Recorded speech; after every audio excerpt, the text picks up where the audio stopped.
Hello শিক্ষার্থী বন্ধুরা। তো আজকে আমি তোমাদের শিখাবো আসলে স্থির জড়তা কি। তো স্থির জড়তা জানতে হলে আমাদের আগে একটু জড়তা সম্পর্কে জানতে হয়। তো সেক্ষেত্রে আমরা জেনে নেই জড়তা কি।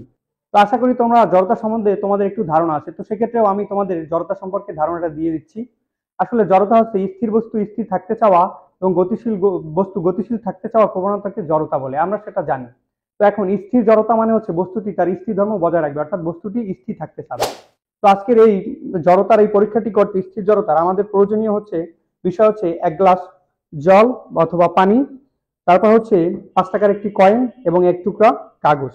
তো এইটা নিয়ে আমরা এক্সপেরিমেন্টটি করতে পারি। সেক্ষেত্রে আমরা কাগজের টুকরাটি গ্লাসের উপরে রাখলাম, তারপরে কয়েলের কয়েলটা রাখলাম কাগজের টুকরার উপর।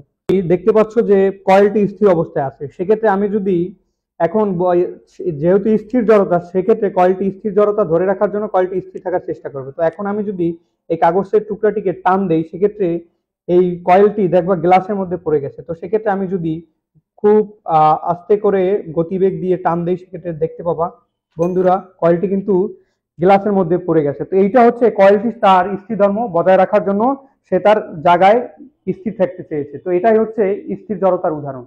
তো শিক্ষার্থী বন্ধুরা, আমি সুজন চন্দ্র পাল। আমি আছি নিউ সাকসেস একাডেমির সাথে। আমি বরিশাল বিশ্ববিদ্যালয় পদার্থবিজ্ঞান বিভাগে অধ্যয়নরত আছি।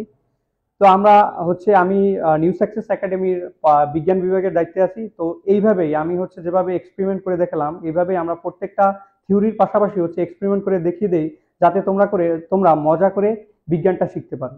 তো বন্ধুরা, আজকে এই পর্যন্তই। হয়তোবা তোমাদের নেক্সট কোনো ভিডিওতে দেখাবে। আর হ্যাঁ, তোমরা যদি নিউ সাকসেস একাডেমির সাথেই থাকো, হয়তোবা কোনো ক্লাসে তোমাদের সাথে দেখা হতে পারে। ধন্যবাদ সকলকে, ভালো থাকবে।